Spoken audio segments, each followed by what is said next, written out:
बेटी, तुमने कुछ भी नहीं खाया है। ऐसे खाली पेट रहना अच्छी बात नहीं है। भाभी, 2 निवाले ही खा लें।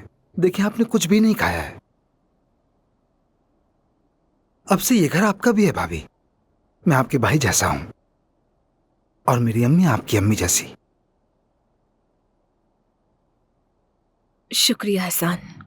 मेरे कमांडर अदनान ने कहा है कि मैं आपकी हिफाजत करूं और मैं उनके लिए अपनी जान भी दे सकता हूं। जानती हैं, उन्होंने कई बार मेरी जान बचाई है। काफी कड़ा वक्त गुजारा है हम दोनों ने। पता नहीं हमने वो सब तशद्दुद कैसे बर्दाश्त किए।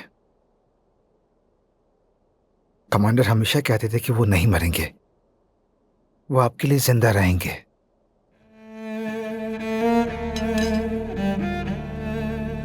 मैं जरा बाहर जा रही हूँ।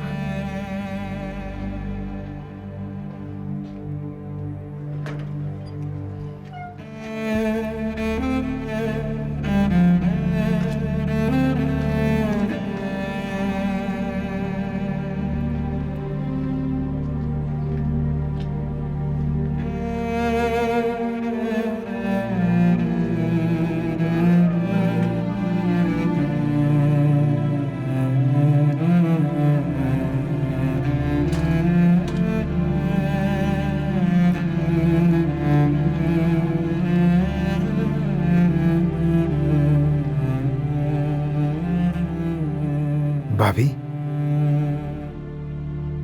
क्या मैं यहां बैठ सकता हूं?